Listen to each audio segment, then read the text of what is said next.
Hello students, आज के इस वीडियो में हम बात करेंगे vector form of Coulomb's law के बारे में, यानी कूलम के नियम के सदिश रूप के बारे में। इससे पहले वीडियो में मैंने आपको कूलम्स लॉ के बारे में बताया था, जहां हमें फोर्स के लिए एक फॉर्मूला मिला था, जहां हमने सपोज़ किया था कि कोई दो चार्जेस है। सपोज़ ये आपका Q1 चार्ज है प्लस Q1 चार्ज है, आपका प्लस Q2 चार्ज है, और इनके बीच की अगर दूरी को हम R कंसिडर करते हैं तो इनके बीच जो लगने वाला फोर्स है उसका जो मैग्नीट्यूड होगा 1/4πε0 Q1 Q2 upon R square होगा। यहाँ पे जो Q1 Q2 चार्ज है वो हमने कंसिडर किया था कि एयर या वैक्यूम में रखा गया है, इसीलिए यहाँ K की वैल्यू आपकी 1 है।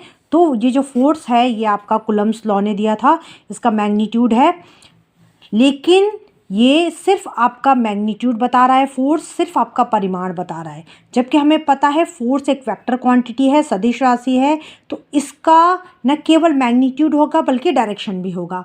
अब डायरेक्शन जो आपको बताएगा वो आपका टॉपिक हो गया vector form of Coulomb's law, coulomb के नियम का सदिश रूप। इसमें हम आपको डिस्कस करेंगे, इसमें हम बताएंगे कि ये जो कूलम्स लॉ में जो आपको फोर्स का जो फॉर्मूला मिला है, मैग्नीट्यूड मिला है, इसका डायरेक्शन के लिए क्या फॉर्मूला होगा। ठीक है, तो उसके लिए हम क्या करेंगे, दो पॉइंट चार्जेस कंसिडर करते हैं। सपोज ये आपका चार्ज है प्लस Q1, ये आपका चार्ज है प्लस Q2।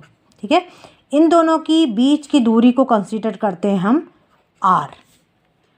अब ये आपका सेम नेचर है चार्जेस का, Q1 Q2 पॉजिटिव पॉजिटिव है, तो इनके बीच में जो फोर्स लगेगा वो रिपल्शन का लगेगा। तो यहाँ पे Q2 चार्ज पे Q1 चार्ज के कारण जो फोर्स लगेगा उसका डायरेक्शन कुछ ऐसा होगा। ठीक है, और Q1 चार्ज पे Q2 चार्ज के कारण जो फोर्स लगेगा उसका डायरेक्शन कुछ ऐसा होगा। अब इन फोर्स का नॉमेनक्लेचर करते हैं, तो ये हो जाएगा, इसका डायरेक्शन अगर आप लिखोगे तो ये जाएगा वेक्टर F। ये यहाँ लिखेंगे हम 2 1 मतलब आपके सेकंड चार्ज पे फर्स्ट चार्ज के कारण, तो हमने इसको 2 1 लिखेंगे। यहाँ पे जो लगने वाला फोर्स होगा उसको हम लिखेंगे vector F, force on first charge due to second charge, तो इसको लिखेंगे F वेक्टर F12। तो ये लिखने का इसका तरीका है। ठीक है, अब अगर आपको ये पूछा जाए कि इस फोर्स का डायरेक्शन क्या है, तो इस फोर्स का डायरेक्शन वही होगा जो आपका R वेक्टर, इसका डायरेक्शन होगा। ये क्या है आपका Q1 से Q2 की तरफ, तो इसको आप लिखोगे वेक्टर R21।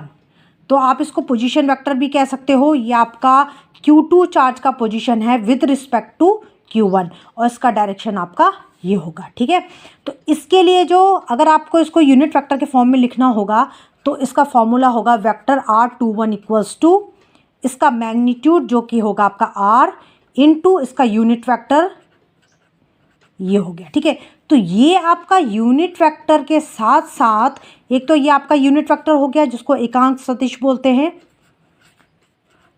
यूनिट वेक्टर के साथ साथ ये आपका डायरेक्शन भी बता रहा है R का। ठीक है, ये आपका जो डिस्प्लेसमेंट, अभी तो ये डिस्टेंस है, लेकिन जब ये डायरेक्शन हो जाएगा तो ये डिस्प्लेसमेंट कहलाएगा, तो उसका जो डायरेक्शन है वो आपका ये यूनिट वेक्टर बताएगा। अब हमारे पास वेक्टर फॉर्म में आ गया है ये पोजीशन वेक्टर आपका, तो जो डायरेक्शन इस वेक्टर R का होगा, जो कि क्या है, ये यूनिट कैप, ये वाला। ठीक है, तो वही डायरेक्शन आपका इसका होगा। अब हम इसको सदिश रूप में लिख सकते हैं, तो हम इसको लिखेंगे वेक्टर F21 इक्वल्स टू, तो ये इसको हमने कैसे लिखा, देखिए वेक्टर इनटू इसका मैग्नीट्यूड परिमाण इनटू यूनिट वेक्टर, तो इसको इस तरीके से लिखेंगे। इसका F का मैग्नीट्यूड क्या है 1/4πε0 Q1 Q2 upon R square, ये इसका मैग्नीट्यूड हो गया इनटू, अब इसका डायरेक्शन क्या होगा, इसका डायरेक्शन वही होगा जो इसका डायरेक्शन है। इसका डायरेक्शन क्या है आपका यूनिट वेक्टर, ये हो गया। ठीक है, तो जिस तरीके से हमने वेक्टर F21 के लिए लिखा, सेम हम ऐसे ही वेक्टर F12 के लिए भी लिखेंगे। वेक्टर F12 इक्वल्स टू हो जाएगा हमारे पास 1/4πε0, ये मैग्नीट्यूड हो गया इसका, इनटू कैप R12। तो ये वाला फॉर्म कहिए चाहे ये वाला फॉर्म कहिए, दोनों ही फॉर्म आपका, ये आपका वेक्टर फॉर्म है कूलम्स के लॉ का, कूलम के नियम का, दोनों ही आपका सदिश रूप है। ठीक है, तो आई होप आपको समझ में आया हो। Thank you.